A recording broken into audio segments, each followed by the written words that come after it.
Good afternoon, everyone. My name is Ben Prorock. I'm a member of the business development team here at IT Solutions.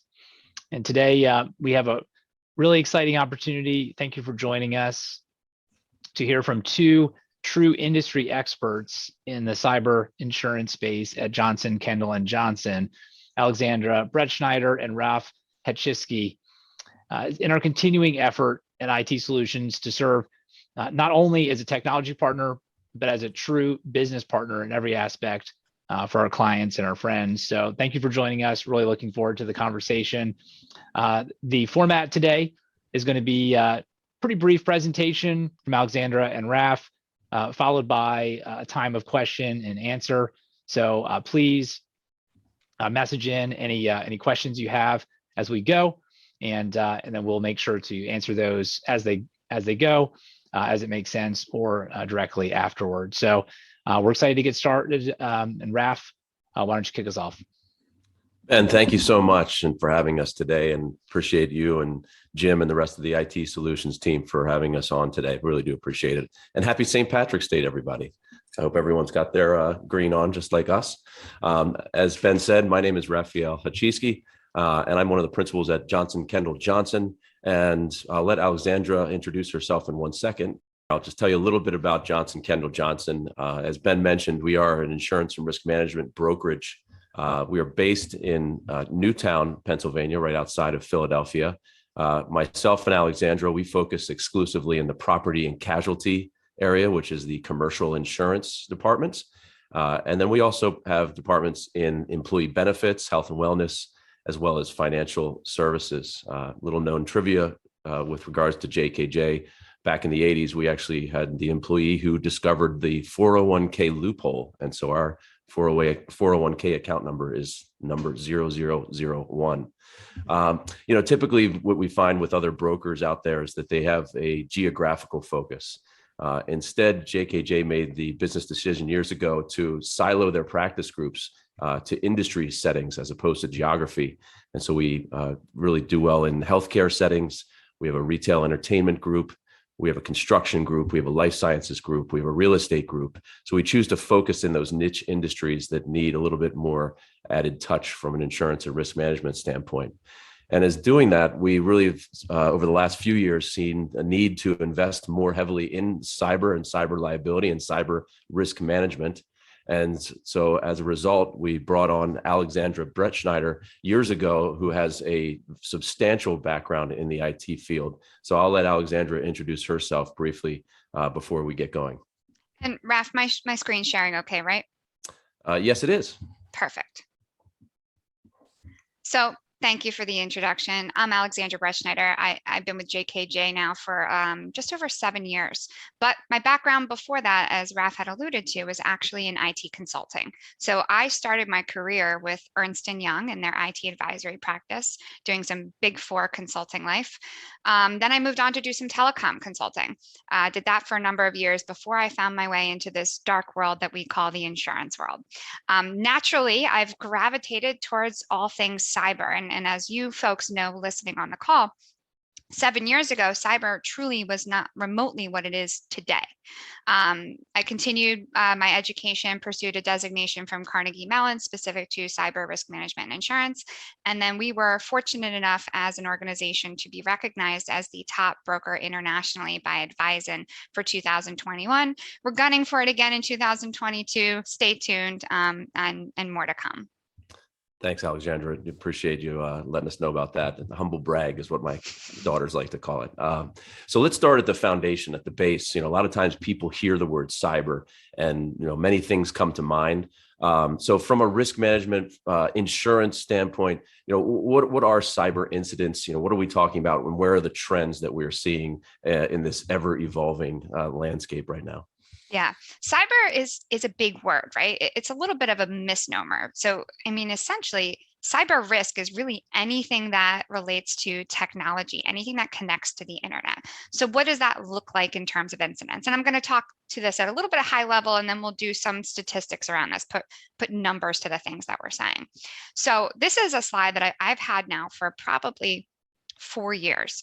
And each year or every couple of months, I've almost had to reorder to really what's most relevant today. So ransomware 4 years ago was probably halfway down my list. And again, the last year or so, it's really dominated the news. This is the one thing that I would say most lay people outside of cyber and technology industries are certainly aware of now. And we'll get into a couple of examples of why that is. But cyber incidents are beyond just ransomware attacks, right? There's phishing attacks, data breaches, denial of service attacks is something you may start to hear about soon. But it actually also can entail if someone were to walk into your office and steal your filing cabinet of your HR files. It does involve privacy beyond just technological risk.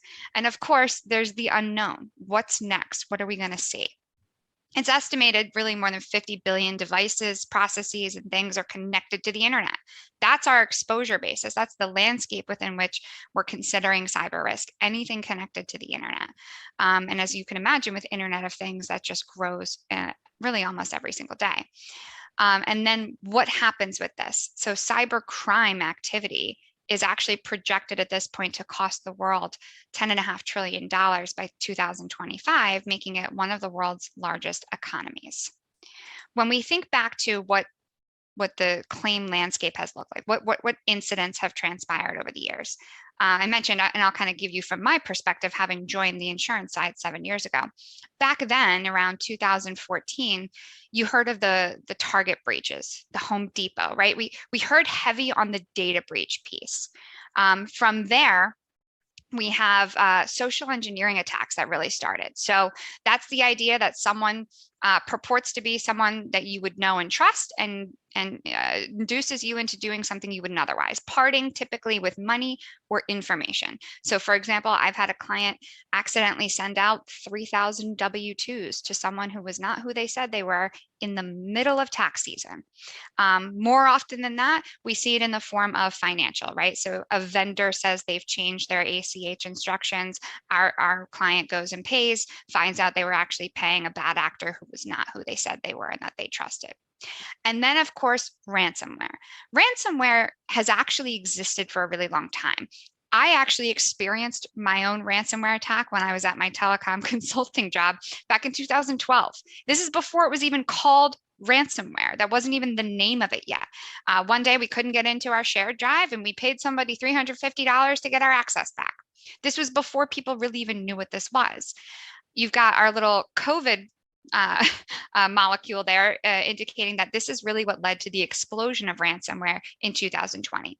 As folks migrated to working from home, cybersecurity controls lapsed at organizations, right? We had people working on personal devices, not commercial grade equipment, not commercial grade protections.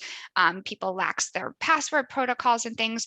Everything kind of fell to the wayside because there were such bigger priorities at hand. And unfortunately, cyber criminals exploited that. And so we saw a major uptick in the number of ransomware attacks and the demands and things that occurred in 2020. A little bit more statistically, 2020 average extortion demand, as I mentioned, starts to increase. So where it used to be in the tens of thousands that a demand might be, it now is 6 figures. And that trend has continued. It is still in the 6 figures on average today, and attacks increase exponentially. 2021, the average demand actually exceeded $500,000 per incident. That was on average. It was predicted that throughout that course of 2021, a business was hit by ransomware every 11 seconds. And the average downtime as a result of those incidents was between 19 and 23 days. And my friends at IT Solutions have lived this with their clients as well, right? It is not impossible that it will take you 2 to 3 weeks to recover from a ransomware attack. Depending on the severity of it, perhaps your whole network might not be down, maybe pieces of it, but I would tell you this average in my experience has honestly held true. And so that's a legitimate concern. And we're going to come back to the idea of why that's important and what we need to consider around it. Other things happening in 2021, the number of zero-day exploits, so think of that as really software vulnerabilities, doubled compared to 2020. So the exploiting of our unpatched systems where there's a vulnerability doubled. And then we've seen, every day ransomware attackers get more sophisticated. They want you to pay. So where at one point in time, they just encrypted your system and said, hey, pay me the ransom and I'll give you your keys back to your castle. Then they started going, hey, I realize you have good backups, you're going to fail over. So I'm also going to take a copy of your data. So pay me so I don't release your data on the dark web. And then throughout 2021, we started seeing more things, not only just encrypting your data, threatening to release it, but they're actually contacting your clients or your employees personally to say, hey, just so you know, we're inside of so-and-so business and we're going to continue to exploit that, take their information, use it against you unless they pay us, to add that pressure. There was even something called print bombing. Sometimes these guys were actually hacking into your printer and printing out ransom notes inside your office, just to, again, add a layer of threat, anything that was going to induce you to pay the ransom. It's scary stuff. And so, of course, then we started to see a lot more regulatory response. The government is paying attention. And I'm going to give you examples of why. But what we're starting to see is a lot more attention, even in the news today, about what the US is doing, what internationally different governing authorities are trying to do to wrap their arms around this risk. They don't want to hit that $10.5 billion number of cybercrime that I mentioned before. So a couple of examples of things that have been in the news, right? 2021, this was in June, JBS Meatpacking went down. This impacted all of their downstream suppliers. They paid $11 million in ransom. We're still seeing that from a regulatory standpoint. Hospitals and especially in healthcare are still paying out the penalties to HIPAA and other governing bodies as a result of their breaches. Blackbaud was a good example. This was actually towards the end of 2020. For any nonprofits on the phone, this is an online donor database. The database was hacked, which impacted all of the users of that database. So all of your donors' information could have been compromised. So it's kind of a downstream attack. UHS, this was October 3rd of 2020 as well, had a ransomware attack. So this is United Health Systems that impacted all of their locations at the same time. That's a really horrible example of what cyber risk means today. Most types of risks we think of, even including like catastrophic weather conditions, still have a regional component to them. Cyber risk knows no geographic bounds. It is the only type of risk that can truly impact all of your locations at the same time if you had geographic spread. And this was an example of that. This hit every location for them across the country going down. And then two unfortunate examples of how this can play out beyond just the impact to your organization, your operations, your revenue, your ability to do business. There are now people getting physically hurt as a result of cyber incidents. So we're seeing hospitals have shut down, like the one there on the left with the ransomware attack on a German hospital, and they shut down their ER and had all ambulances rerouted elsewhere. And a woman died as a result of not being able to get the care as immediately as it was needed because she had to go 20 minutes down the road to the next hospital. Something comparable happened here stateside. A couple had chosen their hospital where they were going to give birth. When they came in on the day that she was delivering, the hospital failed to notify them that they were down with a ransomware attack. They brought them in, and their technology that was actually monitoring the heart rate of the baby failed, and the baby passed away as a result of that. So you're seeing legitimate, horrible things come out of these. And again, these types of things are starting to warrant more attention from a regulatory standpoint. Again, supply chain. Another example, and this is actually in our world, insurance company, CNA, if you've heard of them, many of you may have, you probably had insurance with them at some point. They went down for 3 weeks. And when I say down, I mean fully down, entirely disconnected their network. This is a massive company, was down for 3 weeks as a result of this ransomware attack, paid over $40 million. That's real money. That's us funding continued cyber crime. Colonial Pipeline, as I'm sure many of you remember. I was down in the Outer Banks that week, and everyone was panicking about getting gas to be able to drive back home. They paid $4.4 million, and this was an attack on U.S. infrastructure. So again, right after this is where we really saw an increase of attention from the U.S. government on, okay, we have to get our hands around this. The feds actually were successful in recovering about half of that demand. And then we have a couple of technical ones. Microsoft Exchange Server, the SolarWinds attack that dominated the news for a while, that actually impacted several government agencies. The one on the bottom right there is actually referencing the Kaseya attack. Many MSPs, such as IT Solutions, use certain softwares to help manage their client base. And one of them is called Kaseya. And that the vulnerability exploited in Kaseya allowed the hacker to get into Kaseya and then into everyone that was using it. So it impacted 1,500 businesses overnight. And then one more statistic to give you an idea of what the demands have looked like. This is from Arete. So I have a couple pieces of information in here from two of the top IT forensics firms. So those are the folks that come in and help resolve an incident and tag team that resolution with folks like IT Solutions. The average demands, this was from 2021. So this is fresh data, and you can kind of see how it evolved by quarter. The first half of the year was worse. We got a little bit better in the second half of the year as folks improved their cybersecurity protocols. But the green is the demand on average, and the blue is actually what's paid out. So our demands have been in the millions, quarter over quarter. The payouts still in that 6 figures. So you can see it's a little bit down from that 2020 or 21 early figure of 570 that started to drop. And this is just Arete's information. But again, we're still in that 6-figure base.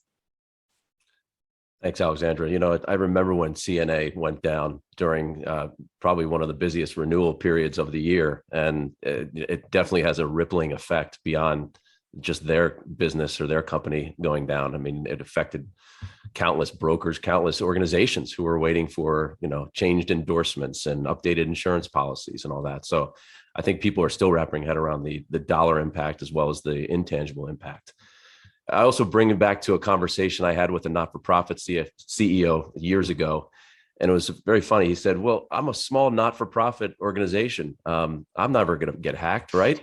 So, and I actually had the reaction you just had, and I said, au contraire. So tell us a little about who is being targeted. Yeah, I've heard that many times. Usually, why would they target me, right? I'm small. They've got bigger fish to fry. And this is a quote that I think really captures it perfectly. Ransomware gangs don't care about your data. They actually don't care about you at all. You are exactly right. But they know you care about your data.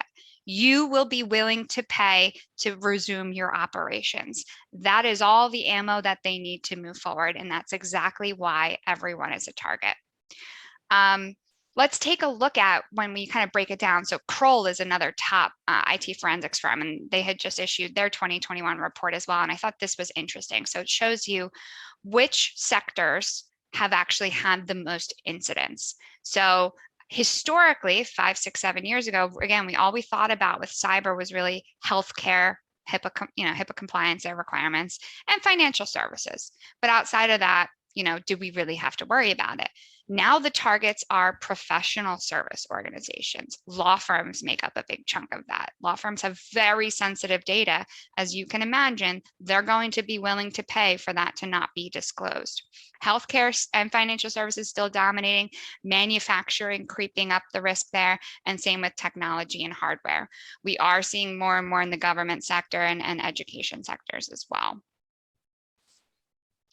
Then specific, so that last slide was actually cyber incidents in general. This is actually more specific to ransomware. So kind of interesting here when we get, a cyber incident could be an email compromise, all types of things. That kind of goes back to that first slide where we had all the different types of incidents. This is going to be ransomware specific, and look how the list changed. Professional services still at the top, but number 2 that jumps up there is manufacturing. For years, I've had those conversations with manufacturers. We don't have private information or personal information, right? We just have our employees. We don't have anything else. I don't think we have a cyber privacy risk, but you do have an operational risk. And uptime, the ability to manufacture your devices, is critical for manufacturers. So as you can imagine, being down is certainly going to entice you to want to pay in order to get back up and operational. Then when we go on to what were the types of attacks, right? When we think about who is being targeted, but what were they being targeted with? Oftentimes, and I've mentioned this, the number of zero-day exploits, so exploiting the vulnerabilities in software, which feels beyond our control in some sense. So we're not writing the software, but we do have control over patching it timely. And so a lot of these were due to unpatched systems that had a patch available. So this is just, we didn't do what we could have done. So 43% of the incidents were being related to exploits of vulnerabilities. The next biggest majority in the phishing space, you still see social engineering topping the list there. And then I like this again, giving us an idea of the ransom demands. So this is actually by industry. So financial services was getting hit with the highest demands and paying out the highest amount. So they were paying out in the 7 figures on average in 2021. Manufacturers, again, we had said they were getting hit the second most, and they are paying out the second most. I'll give you a second on this slide because I think it's a bit interesting. I know we've got folks from different industries on this call. You can kind of see where you might fall in. Yeah, that's definitely interesting for sure, just because we know for a fact that the cyber criminals and all those folks are getting a little more intelligent each day, and as well as the insurance market as well. They're getting a lot more stringent with their underwriting. And I think I've equated you to being almost like an attorney prepping a witness for deposition. You've been doing that for renewals, when the carriers are going to be asking tough questions with regards to IT protocols, policies, procedures, infrastructure, things of that nature.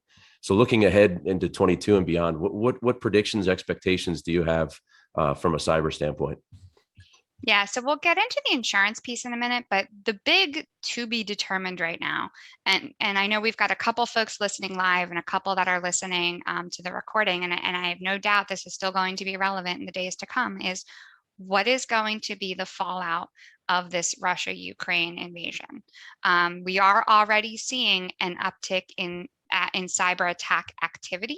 Fortunately, we've been able to prevent a lot of these things from fully manifesting into actual situations, but there's certainly all of these IT forensics firms and the like are just seeing a lot more activity coming out of Russia targeted our way. And it's fully anticipated we're going to continue to see retaliatory attacks related to the sanctions that we've put in place. And it's something we all need to stay vigilant and keep our eyes on. Outside of that, Arete, one of those forensics firms, I thought had shared some really good projections for 2022 that I'll share with you now.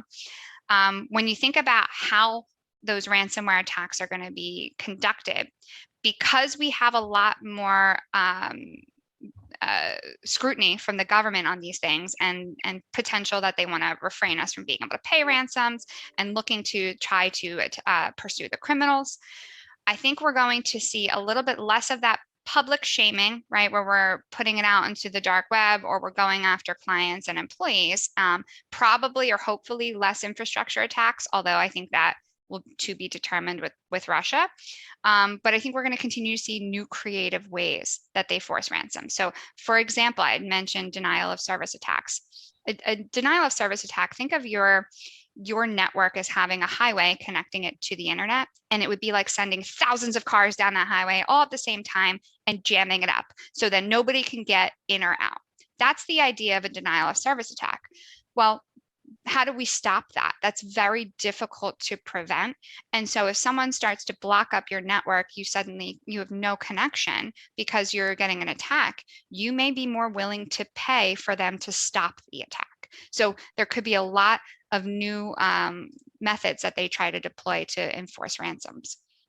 Additionally, we're going to see continued law enforcement agencies internationally working to try to get their arms around this. So that could look in the form of cryptocurrency regulation. You're starting to see some things about that, and a lot more information sharing with private sector and the government sector. Again, you're seeing new regulations passed every day. Biden just passed one around critical infrastructure needing to report incidents timely. So we're going to continue to see that.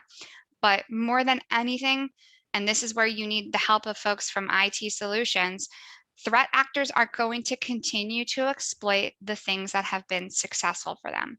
Not patching systems timely, making sure we remove access from folks that don't need it anymore, having really, really good password protocols, access controls, multi-factor authentication in the right spots, and having really sophisticated software in terms of cybersecurity. And we'll talk a little bit more about that.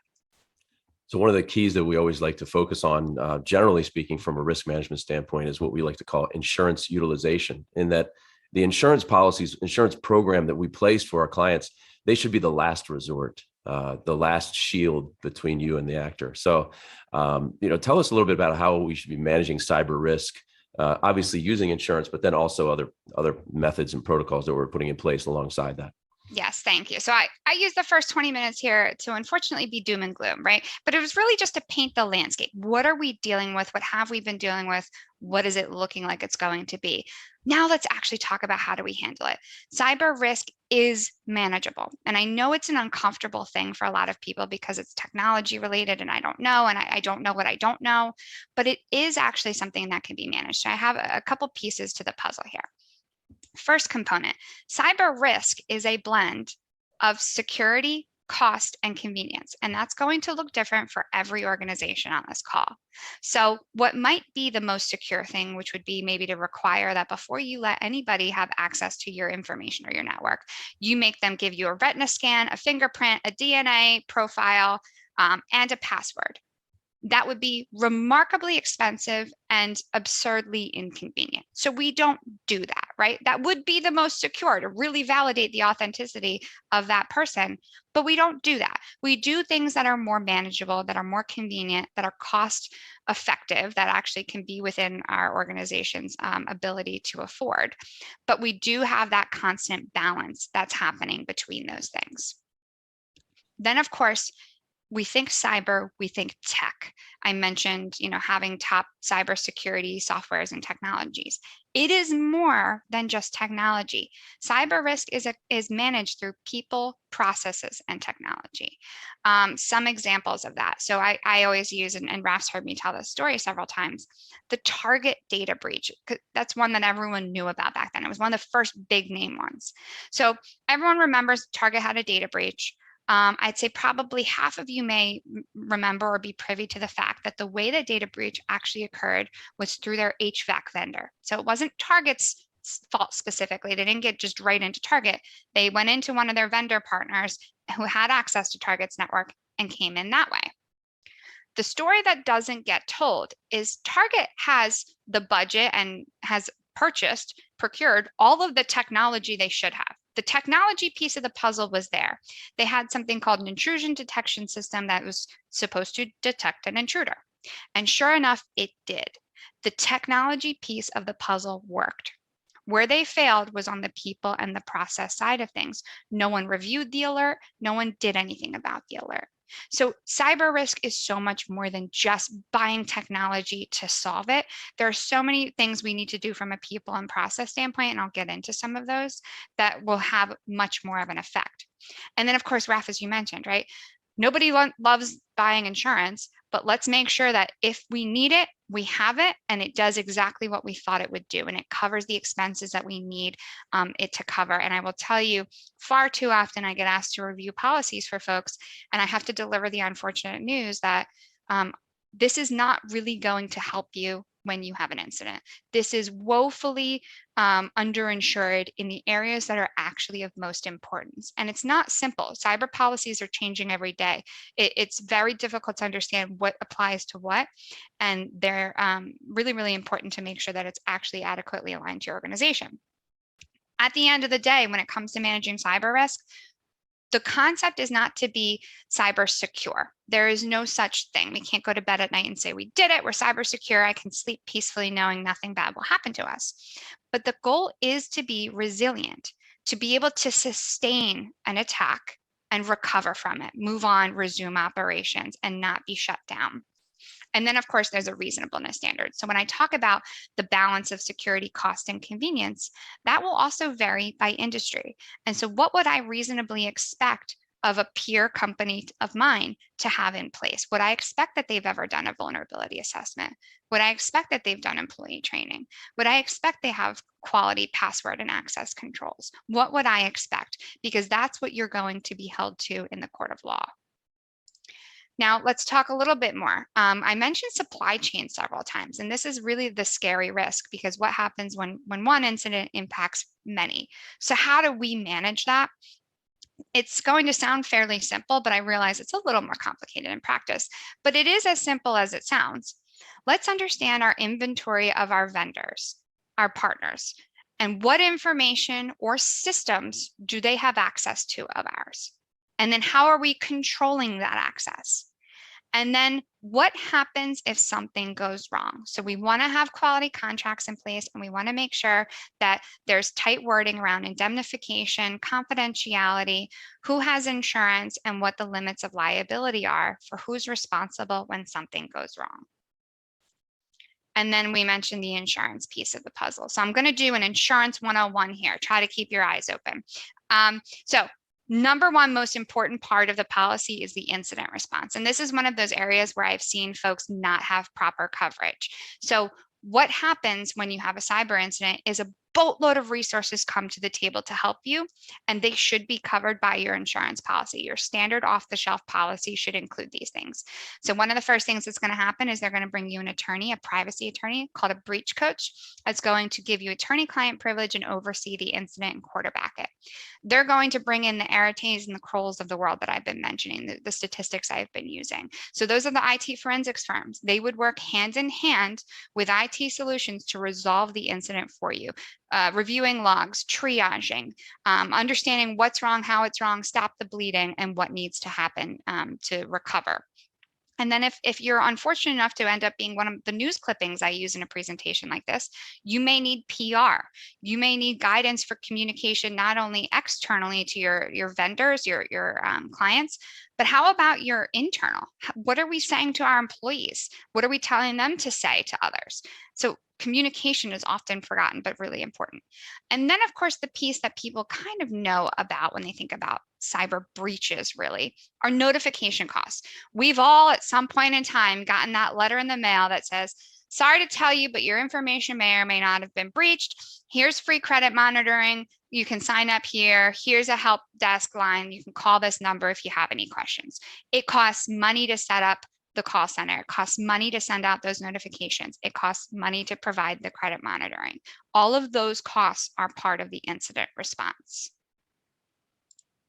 Next piece is regulatory. So depending on the industry within which you work, you may have different regulatory requirements, whether it's HIPAA, PCI being payment card industry if you're processing credit card transactions.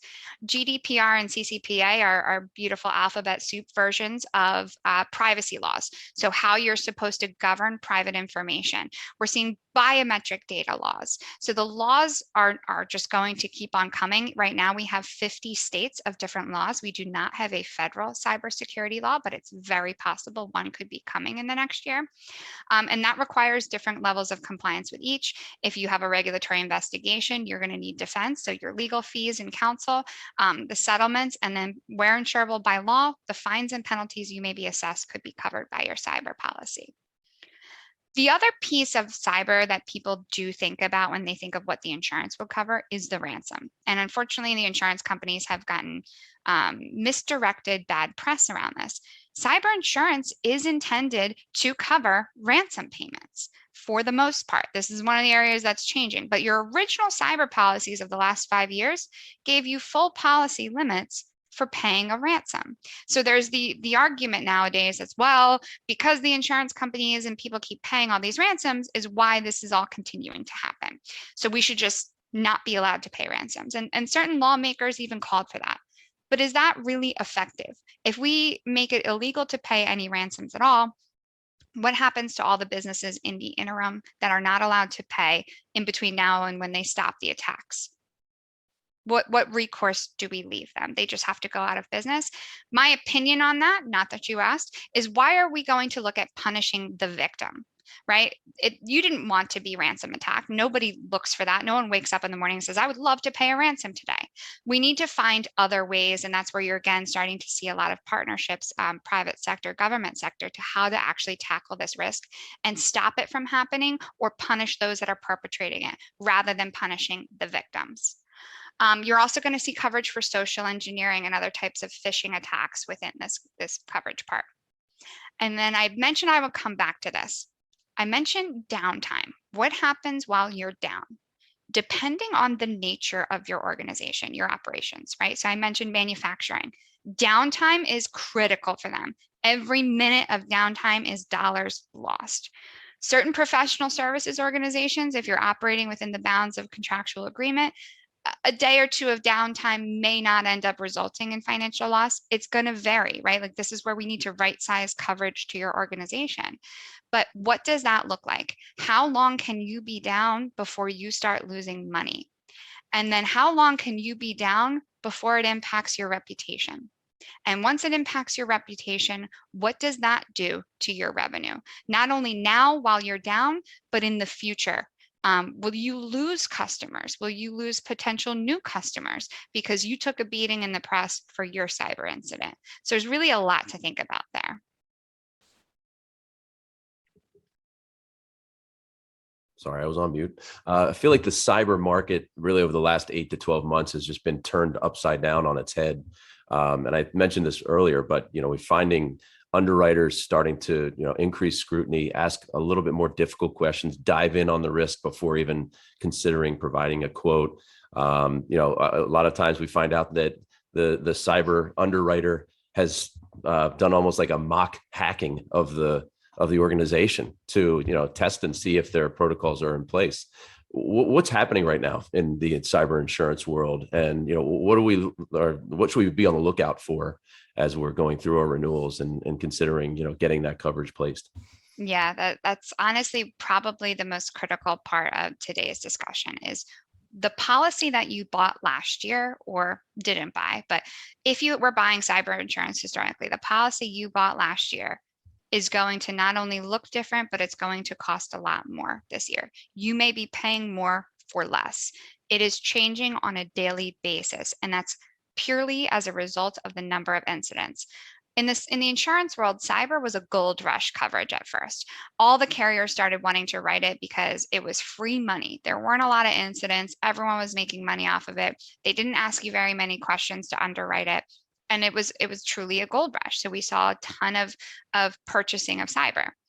Well, now we've had a lot more incidents. So their profitability has been strained. Where they were making a lot more, they're not making as much. So what happens in those circumstances? They raise rates, they restrict coverages to protect themselves. So things we need to think about. First and foremost, do we even have adequate limits for our organization? How do we benchmark that? There are certainly a number of resources, and in our experience, I can tell you based off your size, your operations, what's reasonable. But even that's a crapshoot, right? Because if we're buying $1 million policy and ransom demands are in the millions, what happens? Do we just use our entire policy just to pay the ransom? Where's the coverage for the rest of it? So there's a lot that needs to be thought about in terms of right sizing that to your organization.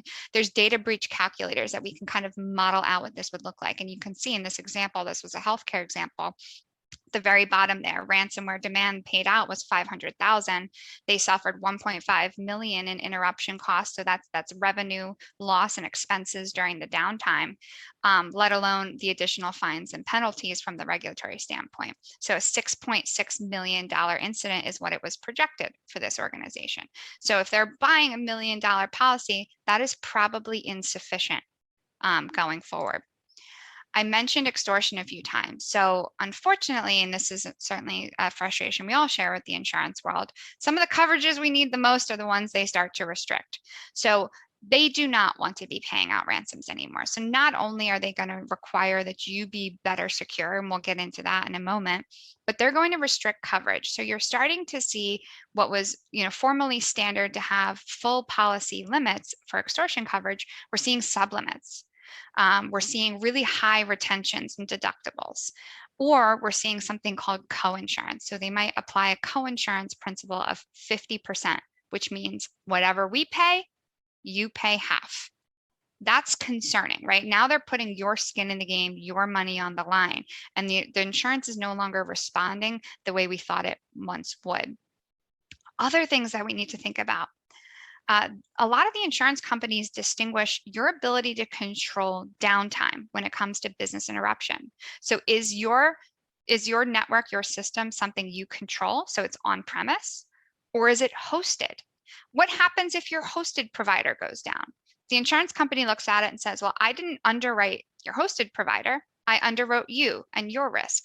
So I may not give you the same limits for if you have interruption from a hosted provider versus if it's on premise. So those are things we need to think about. Those are kind of the details and the nuances that people often miss when looking at their cyber coverage.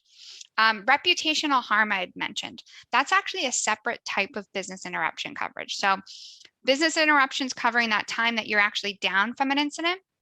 Reputational harm is covering continued revenue loss as a result.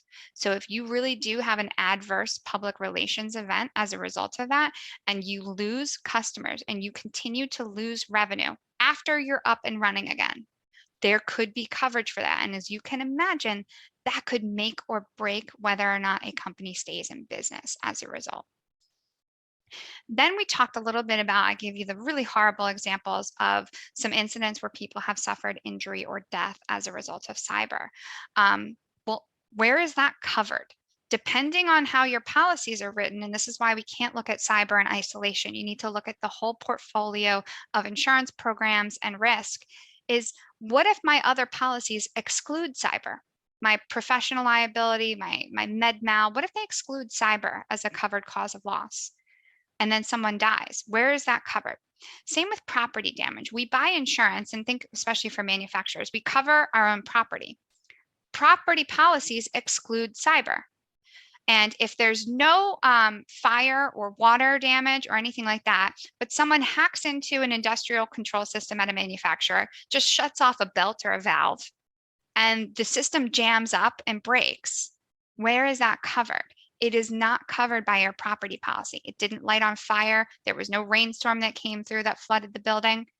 So there's potential that you can get these types of coverages on your cyber insurance policy. And depending on the nature of your organization, these may be really, really important. Social engineering. Similar to extortion, I mentioned social engineering attacks. We're still seeing them far too often across our client base. Those are best protected by just really good policies and procedures internally to validate transactions and the like. But we're seeing them often, and as a result, insurance companies don't love covering them. You're only going to see limits here in the tens and hundreds of thousands. These will not be seven-figure coverages anymore.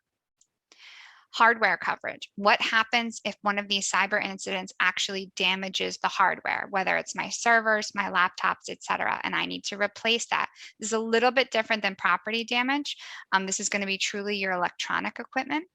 And betterment, that's the idea that, well, would I buy the exact same 2008 server, or would I maybe upgrade now and buy the 2020 version if I actually had to replace it? Am I going to go back and buy the old version? No.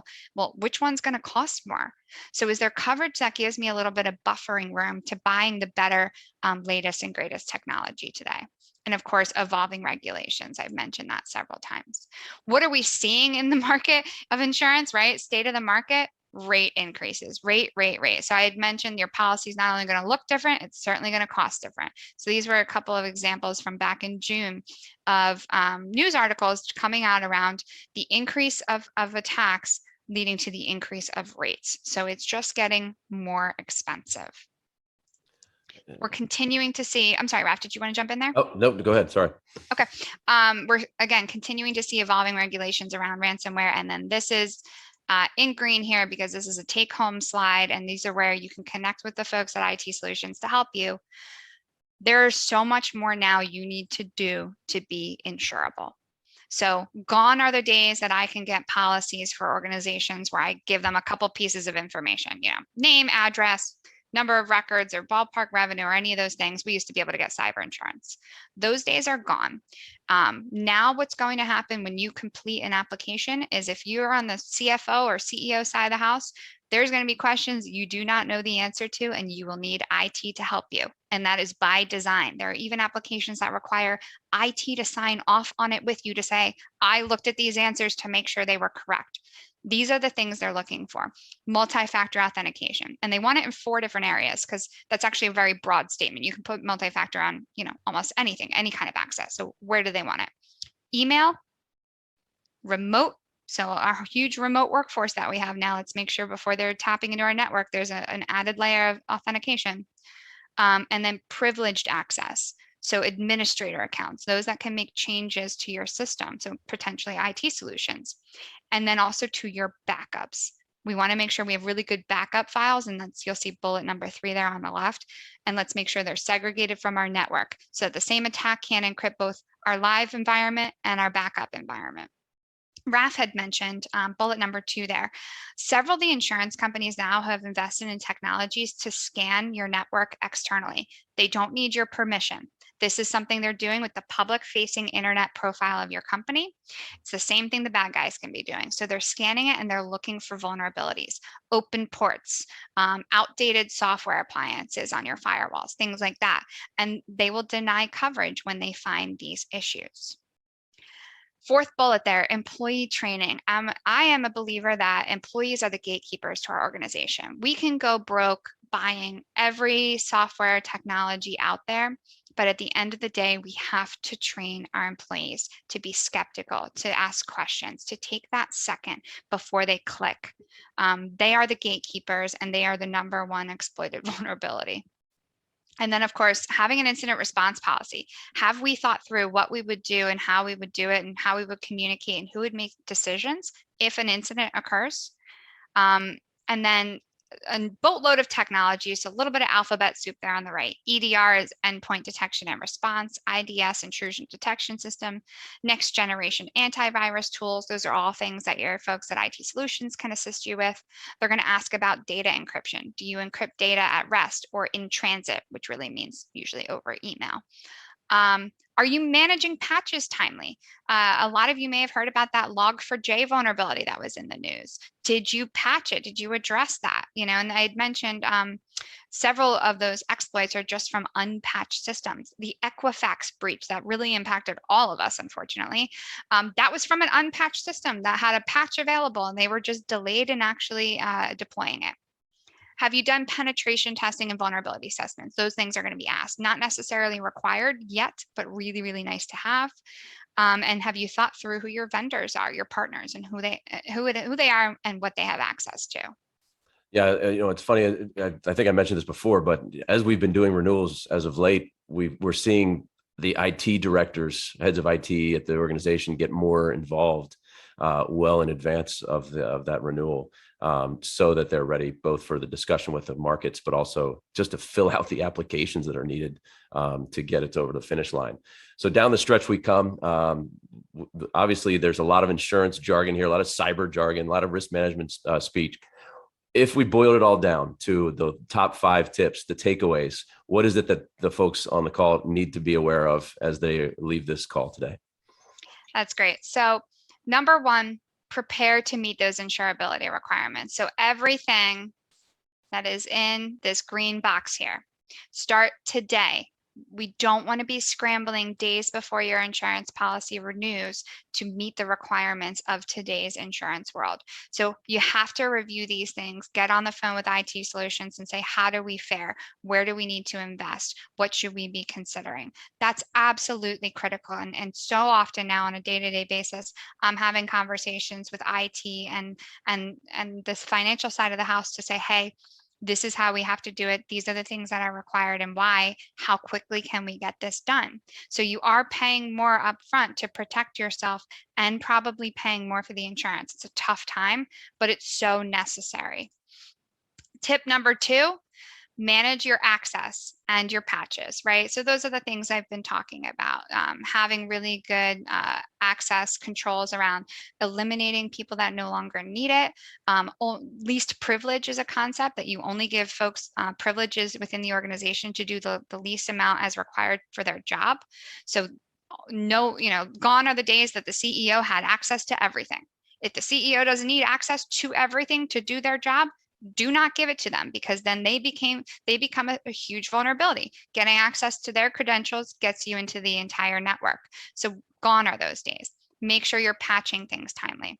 Then we've got our little comic there on the right. So in this corner, we have firewalls, encryption, antivirus software. And in this corner, we have Dave, employee training. At the end of the day, human error is a huge vulnerability. And I've mentioned this before. We have to train our employee base. Review your insurance coverage. It is quickly changing. I mentioned in a lot of different ways. Coverage terms are modifying. You really need to right size it to your organization. And then prepare. What does that look like? Test your backups, create a policy and procedure, and print it out. Make sure, because if our system's encrypted and we have it on our system, how are we accessing this beautiful policy and procedure that we just made to address the incident? And tabletop exercise it. That means get into a room and actually do a mock scenario. What happens? How does this work? And it'll really flush out whether or not your policy is appropriate. And I do have a bonus one. I know I said I would keep it to 5, Raf, I'm sorry, but there's just one more. We talk about social engineering. That is so easily controlled. We don't have to invest any money to do it, and we could all improve our risk today. What are your policies and procedures around financial transactions? How do we set somebody up? How do we authorize it? And most importantly, what do we do to validate that if someone tells us it's changed, that is legitimate? Well, thank you very much, Alexandra. Appreciate all the knowledge. I know my brain always hurts after I speak with you, but that's in a good way. Don't worry. And also, let me thank IT Solutions again for allowing us the platform to share our knowledge here with regards to cyber. Ben, I'll pass the mic back over to you and see if there's any questions that either you or any of the folks on the call have. Yeah, thanks, Alexandra. Thanks, Raf. Really informative. Really enjoyed it. Yeah, a couple questions here with our remaining time. And if folks on the call have additional questions, please keep them coming in. But one is to start out, what is the difference between a cyber policy and an errors and omission policy? Are there areas they overlap? Are there folks might think they have one, but they maybe don't need cyber? Talk through that a little bit. Yeah, that's a really good question. So that's going to vary by industry. So errors and omissions is synonymous with professional liability. And it's the idea that you would cause financial harm to someone else by nature of your professional services, whether it's through an error or an omission, right? An accident. We didn't mean to do this, but we did it, or we didn't know that we had done this. When it comes to any folks with a technology type of exposure, whether it's e-commerce or an IT solutions where technology is part of the service you're delivering, software developers, et cetera, there becomes a blend between the cyber and the tech E&O. So cyber insurance is really unique. When you think about insurance, it's either usually first party or third party coverages. So for example, you would buy property insurance to cover your own property, right? You don't insure someone else's property, you insure your own. That's first party. We buy general liability insurance in case we cause bodily injury or property damage to someone else, third party. Cyber has both. Extortion payments, damages to us, our expenses of paying forensics, IT, etc. But if we cause identity theft, if we damage someone else's network, any of those things, there's actually, or if we have a regulatory obligation, we have to pay a fine or penalty. These are all to somebody else. So there's third party on cyber. When you're in the technology serving space, that starts to blend. How do you separate an incident from being truly just a cyber incident versus it's as a result of your professional services? So when you're in the technology space, it's best to have cyber and technology E&O in the same program. That way the entire third party component is all with the same insurance company. Makes a lot of sense. Thanks for that. So another one, you talked a lot about insurability requirements. And another question here is it more or less a yes, no checkbox? If you have all of those, you're insurable and we move on. You don't, you're not. Or is there a gradient there? Is it how well you're doing each of those may even further lower your rates? What can folks do to, let's say they have everything on that list in place today. is there still improvements they can do on the technology and the training side to put them in a better position to lower the rates? That's a great question. So if you had asked me that 2-3 years ago, the answer was like, hey, it's great you're doing all those things. The insurance companies didn't understand how to write the risk, so they didn't know how to give you credit for that. Now they're certainly crediting you or not based off what you have of those components. Some of those are a little bit more nice to have. Some of those are just ubiquitously required. So MFA, everyone's got to have it now, regardless of size, operation, industry, it's required. An example of a nice to have or potentially required is EDR, endpoint detection and response. Most organizations on this call may not have that yet, but that's going to be the next requirement of the future. You're going to see that probably a year from now that's required. So if you have it, that's great. Which type of technology are you using? The insurance companies love the Gartner quadrant of top providers for all of these types of things. So they will ask, okay, do you have it? To your point, Ben, it is a yes, no, do you have it? And then it's also okay, who are you using for it sometimes? And that'll also impact your risks and your rating. And at the end of the day, you really just want to make sure that you have a posture of cybersecurity. There's always a section on the application that says what else, essentially, right? It's a box you can complete.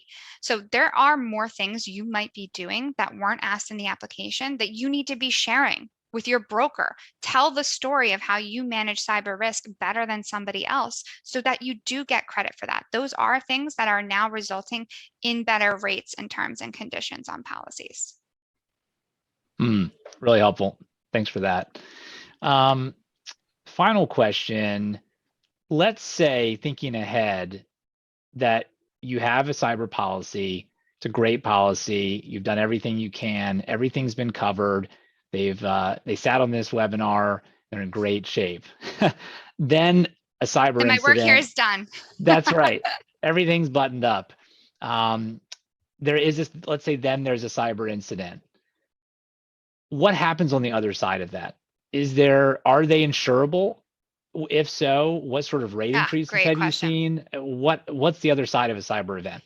Oh, that's been a pendulum. And I will share my own frustrations with the insurance world on this. So again, a couple of years ago, they actually looked favorably on folks that had incidents because there was so much naivety around, oh, well, I'm not a target. It's not going to happen to me. That if you had one, they were like, all right, these guys know a little better. They realize they're not invincible. They've learned. So we appreciate that. And we actually think they're a better risk. That's gone out the window. Now there are certain insurance markets that have taken this horrible stance. This is where I get frustrated that if you've had an incident at all, or if you have an incident that's not fully closed yet, you're still waiting on some invoices to come through so the claim's still open, they close the door to you and they say, sorry, we don't write any accounts that have had incidents. That has to be a very short-lived approach because eventually everyone's going to probably have had something. So that's just not realistic. But it is unfortunate that it does start to then limit the number of carriers that are interested. But more importantly than that is you do need to have a really good story around it. Okay, stuff happens. That's why we buy insurance. That's okay. What have you done since? How did you change your policies, procedures, protocols, anything to make sure that that doesn't happen again? That is the critical piece. And they're all asking it. What have you done from a remediation standpoint to make sure this doesn't happen again? And that can make or break whether or not you would get coverage terms and what they'll look like. Okay. That's very interesting, really informative. That's all we had on the Q&A. So we'll go ahead and wrap it up there. We're just about at the hour. So thanks again, Raf. Thanks again, Alexandra. Please reach out to them at JKJ. And of course, I and my team would love to have the conversation if there's any tools or questions around IT security that you are still left with after this presentation. So have a great rest of your day. And thanks again, everyone. Thank you. Thanks, Ben. Thanks.